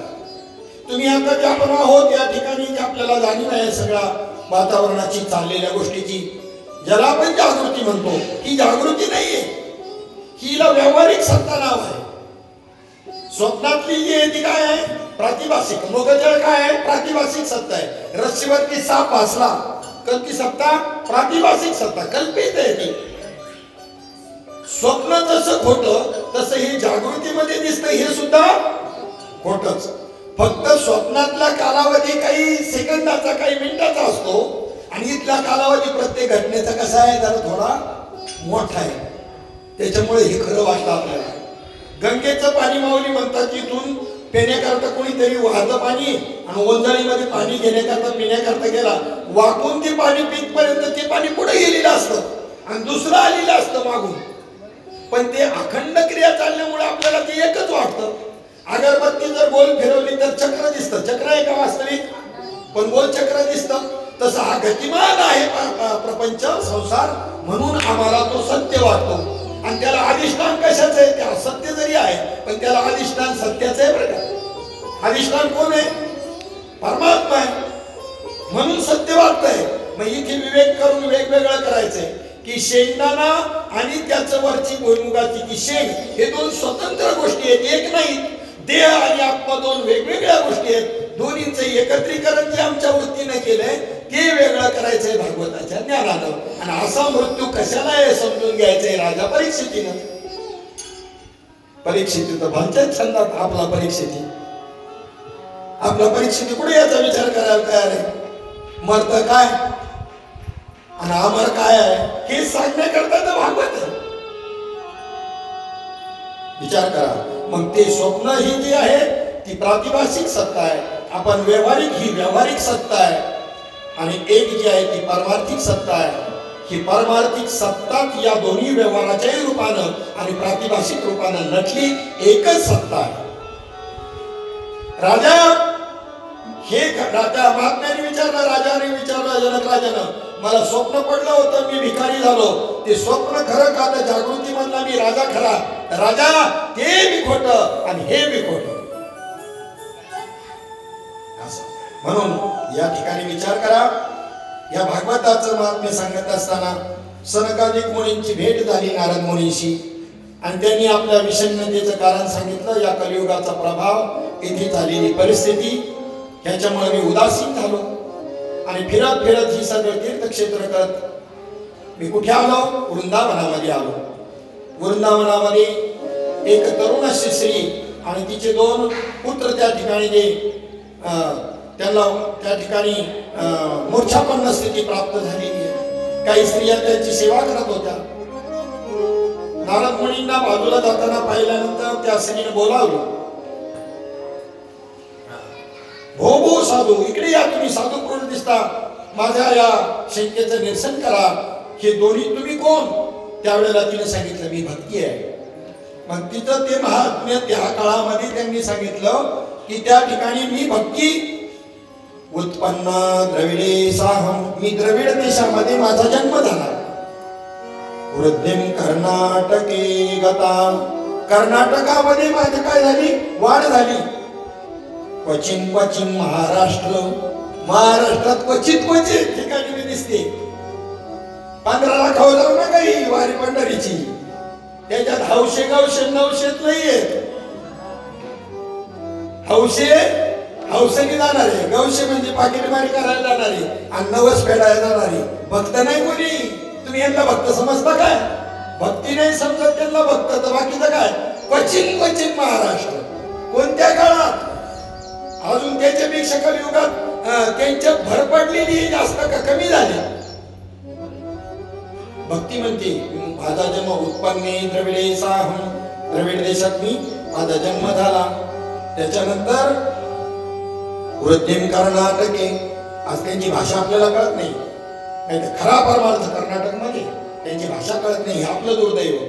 आपल्या संप्रदायाचं तर सर्वात परमोच्च उत्कर्ष जर कुठं असेल तर आजही कर्नाटकमध्ये, अन्य भारत देशामध्ये सगळ्यात जास्त आनंद संप्रदायाचा सगळे जिथे तुमचा आळंद गुंजोटी राघव चैतन्याची समाधी आहे, पुढे गुलबर्ग्याला तिथे सदानंद महाराज म्हणून जे आपली परंपरा एक त्या बाजूला गेली, नारायण महाराजांकडून इकडे आलेली तशी तिकडे गेलेली गुरुदेव दत्तात्रयाकडून खूप मोठा हा विस्तार आहे त्या कर्नाटकमध्ये भक्तीच्या म्हणण्याप्रमाणे.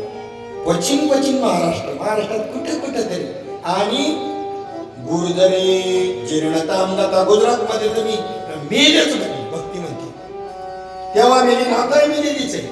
आणि सगळ्यात वरवर पाहिलं तर सगळ्यात जास्त भक्ती आपल्याला गुजरातमध्ये दिसेल सगळ्यात. पण त्याच्यावर पाहण्यावर जाऊ नका, दिसतं तसं नसतं म्हणून जग फसतं. गरीब कुटुंबातली स्त्री आहे, तिला लग्नाला जायचंय, शेजारीला म्हणली मला तुझी पैठणी मोठ्याच्या लग्नाला जायचंय, माझी परिस्थिती खराब आहे. ती म्हणली मी देईल तुला पण मी तुझ्या बरोबर येईल, जमल का? ती म्हणली मोठ्याचं लग्न आहे चला. ती काही तुम्हाला कारण विचारणार नाही, मी आहे ना चला. निघाली तिच्या बरोबर. ती जिथं बसायला जायची ना तिथं बसायला चादर टाकायची. लोकांना हा विचार पडला, मग सहज त्या बाईला विचारलं का याच्यात आहे ना तिकडलं करता तुला तू एवढी इकडे तिकडे धडपडते काय नाही म्हणली. ती पैठणी माझी निसली ती म्हशी सारखे पुढे बसन मळीन म्हणून मी ती लोकांना दिसत होतं कसं दिसतं तसं नसतं आणि म्हणून जग फसतं. संख्येवर जाऊ नका 15 लाख आणि 20 लाख. मग गुजरात मध्ये जास्त परमार्थ दिसलं आपल्याला, पण तसं नाही. अगरबत्ती देवाला नाही ओवाळती गल्ल्याला ओवाळतात. म्हणून जीर्णताम गुरुदरे गुजरात मध्ये मी काय झाले फार म्हातारीच झाले असं सांगितलं. आणि तुमच्यासारखा साधू पुरुष आला, माझी हे 2 पुत्र मोर्चापन्न स्थितीमध्ये आहेत, यांचं नाव मी भक्ती हे ज्ञान आणि हे वैराग्य आणि या बाकीच्या स्त्रिया या सगळ्या गंगाजी सगळ्या तीर्थ आहेत आमच्या सेवेकरता. तेव्हा या मुलांना आपल्या पूर्वस्थितीवर आणा. नारद मुनींनी सांगितलं ठीक आहे. नारद मुनींनी त्यांच्या कानाजवळ वेदांत घोष केला, गीतेचं पठन केलं, तरी सुद्धा ते थोडेसे सुद्धा त्यांच्यावर परिणाम नाही झाला. थोडंसं हल्ल्यासारखं केलं, जागा झाल्यासारखं, पुन्हा जैसे ते. आता काय करावं? चिंतापण क्रांत झाले. त्यावेळेला आकाशवाणी झाली, मुनी तुम्ही तीर्थयात्रा करायला जा. का तीर्थयात्रा करावी माहिती का माणसाने? मदालसीमध्ये सांगितले, उठिबा पुत्रा जाई तू तीर्थे रे हिंद, का साधू आणि संत जेथे असती उदंड. साधू संसारामध्ये कमी राहतात, ज्यांना त्याचा वेग लागला ना ते सत्संग तिथे घडत असतो जास्त करून कायम. आता पंढरपूरला चातुर्मास चालू आहे, दुसरा विषय नाही, बोलण्याची नाही, एका देवाविने. म्हणून तीर्थामध्ये साधू असतात, म्हणून तीर्थाला जायचं. साधू आणि संत जे असत्य उदंड, त्यातही निवड कर, कोणलाही नको शरण जाऊन पाय धरू. त्या माझी आत्मज्ञानी जो का न बोले वितंड, त्याच जो आत्मज्ञानी असेल आणि वितंड वाद करत नाही, तो तू गुरु करी तुझा बुधबिला प्रचंड. जी तुझा मूल्या जाई श्री गुरु शरण. आणि मग तिथे त्या ठिकाणी सगळी जी तीर्थ आहे ते भक्ती महात्माने सांगितलं. आणि मग त्या आकाशवाणीने सांगितलं की तीर्थयात्रा करत जा, तिथे तुला संत भेटतील. म्हणून मी फिरत इथपर्यंत आलो असं सनकादिक मुनींना नारद मुनींनी त्या बद्रिकाश्रमाच्या ठिकाणी सांगितलं. की या पद्धतीने त्या मूळ स्थितीला त्यांच्या ज्ञान आणि वैराग्य येणारच नाही. त्यांना मूळ स्वरूपाला आणण्याकरता त्यांना श्रीमद भागवत शास्त्राचंच त्यांना श्रवण घडलं पाहिजे. श्रीमद भागवताचं महात्म्य झालं म्हणजे श्रीमद भागवत शास्त्रामध्ये काय विशेष आहे असं मी जाणतो. ते श्रीमद भागवत शास्त्र मला व्यासांनी उपदेश दिलेले. वेद जे आहे ना, वेदातलंच ज्ञान याच्यात आहे. मग वेद प्रत्यक्ष त्यांच्या कानामध्ये मी सांगितले वेदातल्या श्रुती, तरी ते मूळ स्वरूपाला प्राप्त झाले नाही. तर श्रीमद भागवत शास्त्र सांगितल्याने कशी काय प्राप्त होते? त्यावेळेला त्याचं उत्तर त्या ठिकाणी त्यांनी सांगितलं की बघ, हे जे वेदशास्त्रांचा तुमचं जे काही मतीत आहे तेच त्या ठिकाणी हे आहे. वेद तरुचे मधुर फळ साधु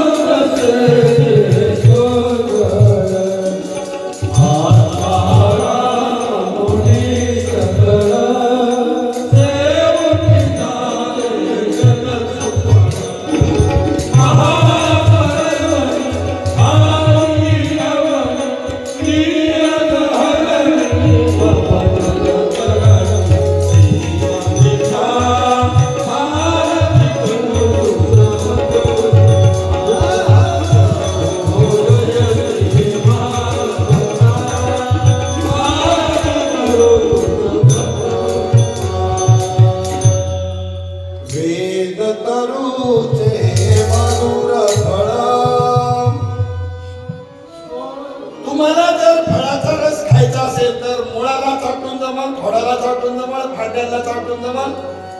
वेद सर्वश्रेष्ठ आहेत आम्ही मानतो, सनकादिक मुनी म्हणले, परंतु त्या वेदाचंच हे फळ आहे. तुम्हाला जर रस सेवन करायचं असेल तर फळच घ्यावं लागेल. निगम कल्प तरोर गलित फलम, निगम वृक्षाला लागलेलं हे फळ आहे. निगम रूपी कल्पतर वृक्षाला लागलेलं हे फळ आहे. निगम म्हणजे ब्रह्मज्ञान जाते, वेदाचंच हे फळ आहे. मग ते म्हणजे त्या ठिकाणी इथे पडलं तर फुटलं कसं नाही. एकाने शंका उपस्थित केली, फुटलं कसं नाही. म्हणजे फुटायचं कारणच नाही.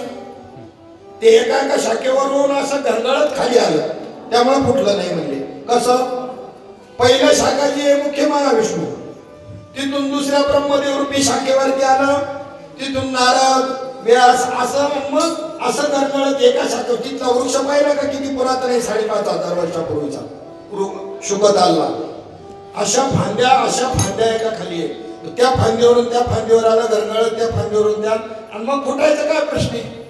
म्हणजे पण ते परिपक्व आहे का, गोड आहे का, हे खाल्ल्याशिवाय कसं कळत, तुम्ही आधीच सांगता. म्हणजे त्याचं सोपं लक्षण आहे ते ओळखण्याचं सुद्धा, न खाता सुद्धा सांगता येईल. एक कालवण असे महिला मंडळांना मी असं विचारतो की न चाखताही ते आळणी आहे असं कोणतं कालवण आहे सांगा. बोलू नका पुरुष मंडळी, तुमचा विषय नित्याचा. मी तुम्हाला भागवतातलं नाही विचारलं. एक कालवण, बाकीचे तरी थोडस आपण चाखून पाहतो खारट झाले का आळणी झाले, परंतु एक कालवण असे की चाखून न पाहताही सांगू शकतो आळणी आहे म्हणून. मला काय ऐकाय नाही नाही कारण कळतच नाही कारण नाही. कारण चाखल्याशिवाय कसं कळत कारण आळणी का, चाखल्याशिवाय न कळणार, बनवतानाच कळते. हा, त्याला ताणच घ्यायला मागत नाही वही बाई बुद्धीला, लगेच सांगा.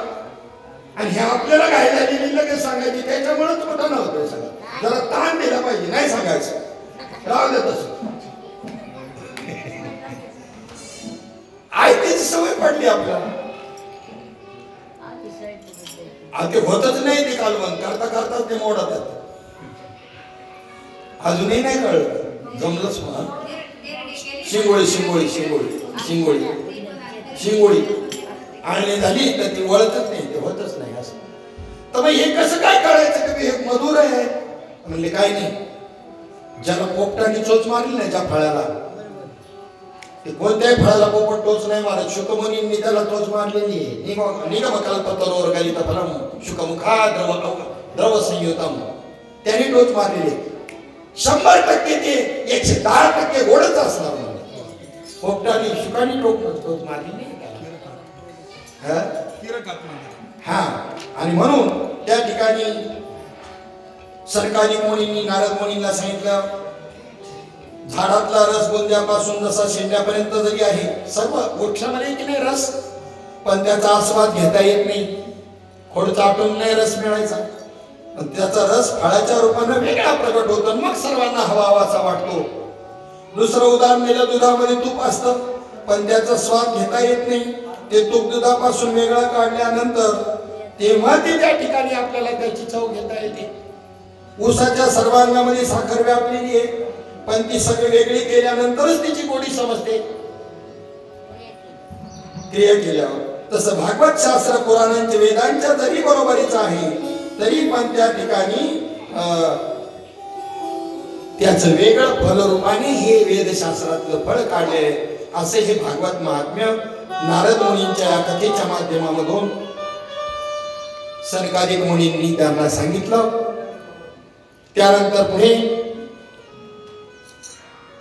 आपल्याला ह्या यज्ञाचं आयोजन करावं लागेल. सप्ताह यज्ञ. सप्ताह यज्ञ का करायचा असतो? तसं तर कोणताही ग्रंथ नित्य वाचन करावा, रोज वाचनात असावा. नुसता सप्ताह भागवत सप्ताहापुरताच नाही, परंतु विशेष काही फळ तुम्हाला प्राप्त करायचं असेल तर आपण संसारिक माणसं सगळे नियम 12 महिने आता काळ पाळू शकत नाही. म्हणून संतांनी तुम्हाला सप्ताहाचा विधी आणि असं बंधन बांधून त्या ठिकाणी काही नियम पाळत याचं अनुष्ठान या पद्धतीनं करायचं. घट भरून कोणत्याही ग्रंथाचं अनुष्ठान करायचं या पद्धतीनं घट भरून. तुम्ही सगळे महिला सुद्धा गुरुचरित्र वाचू शकता. प्रत्येक ग्रंथ वाचायचा अधिकार सगळ्यांना आहे, सगळ्यांना आहे. मग त्याचं फक्त तुम्ही काही संकल्प करून अनुष्ठान करण्याकरता घट भरायचा आणि त्यानंतर त्याचं पूर्णपणे असं वाचन करायचं, त्याची संहिता वाचन करायचं आणि त्यात नियम पाळायचे ब्रह्मचर्य आदी व्रताचं. हे सर्व काळ शक्य नाही, म्हणून 7 दिवसाचं काय करायचंय? श्रवण या पद्धतीनं करायचं आहे. आणि भगवंताचं नामस्मरण त्याच्यामध्ये घडावं या दृष्टीकोनात. जग में सुंदर है दो नाम. जग में सुंदर है दो नाम, चाहे कृष्ण कहो या राम. बोलो राम राम राम, बोलो श्याम श्याम श्याम. बोलो राम राम राम, बोलो श्याम श्याम श्याम. जग में सुंदर है जग में सुंदर है चाहे कृष्ण कहो या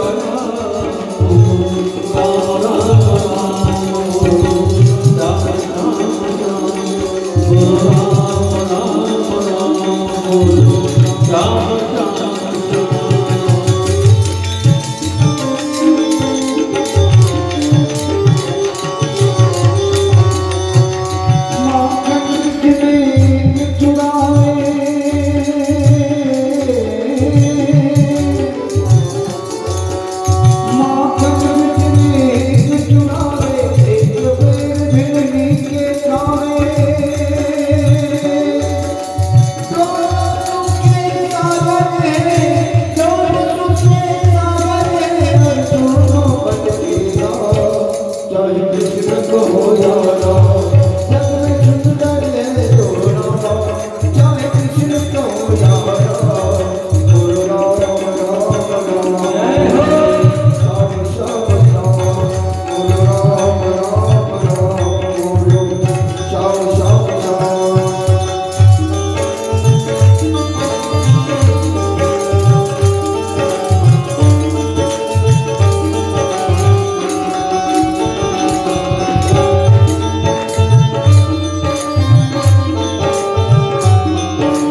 की जय सद्गुरुनाथ सच्चिदानंद श्रीमान बाबा सद्गुरुनाथ सच्चिदानंद दास बाबा की जय। यानंतर सर्वांना